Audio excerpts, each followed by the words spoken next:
ضلع کیماڑی پولیس کو ہسپتالوں سے نومولود بچوں کو اغوا کر کے فروخت کرنے میں ملوث ڈسٹرکٹ ٹھٹھہ کے رہائشی میاں بیوی کی پاک کالونی میں موجودگی کی اطلاع موصول ہوئی تھی۔ مذکورہ اطلاع پر incharge anti street crime sub inspector Raja Khalid نے ٹیم کے ہمراہ کارروائی کرتے ہوئے پاک کالونی بڑا بورڈ کے علاقے میں مذکورہ میاں بیوی کو گرفتار کر کے قبضے سے ایک نومولود بچی برآمد کر لی۔ اس حوالے سے ایس ایس پی کیماڑی فیضان علی نے پریس کانفرنس کرتے ہوئے کہا کہ بیسیکلی ایک انفارمیشن ہمیں رسیو ہوئی پاک کالونی بڑا بورڈ کے ایریا کے اندر سے کہ ایک جوڑا شادی شدہ جوڑا جو ہے وہ کسی نامولود بچے کو یہاں بیچنے کے لیے آیا ہے۔ اس میں جو ہم نے جب پروسیڈ کیا تو ہم نے جب اس جوڑے کو گرفتار کیا تو وہی ان کا تعلق ٹھٹھہ سے ہے اور جو لیڈیز ہے یہ بی اے پاس ہے اور اس کا جو شوہر ہے اعجاز وہ ایگریکلچر ڈپارٹمنٹ میں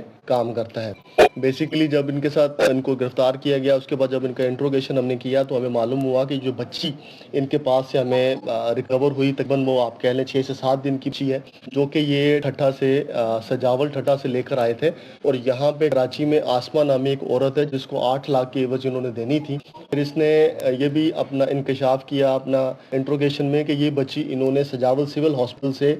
ایک تسلیم نام کی کرے اس سے 2.5 لاکھ روپے میں خریدی ہے۔ اور اس کے علاوہ اور انٹروگیشن میں انہوں نے یہ بتایا کہ 2019 میں بھی اسی طرح کی ایک کارروائی وہ کر چکے ہیں اور اسی ہیلتھ پر جس کا نام سلیم ہے جو سجاول سول ہاسپٹل میں کام کرتی ہے۔ اس سے پہلے بھی 2019 میں 2.5 لاکھ روپے میں بچہ خریدا اور ٹھٹھہ میں ہی ایک عورت جس کا میں نام نہیں لوں گا ابھی اس کو انہوں نے دیا تھا جس کو تقریباً آپ سمجھ لیں کہ 4 سے 5 سال گزر گئے ہیں اور انہوں نے بتایا کہ وہ بچہ ابھی تقریباً 4-5 سال کا ہے اور اس وقت اسکول بھی جا رہا ہے۔ انہوں نے کہا کہ ملزمہ اپنے شوہر کے ہمراہ اسمہ نامی بے اولاد خاتون کو بچی 8 لاکھ روپے میں فروخت کرنے کراچی آئی تھی، جبکہ گرفتار ملزم اور ملزمہ کے خلاف تانا پاک کالونی میں مقدمہ درج کر کے مزید تفتیش کا آغاز کر دیا گیا۔ وش نیوز کراچی سندھ۔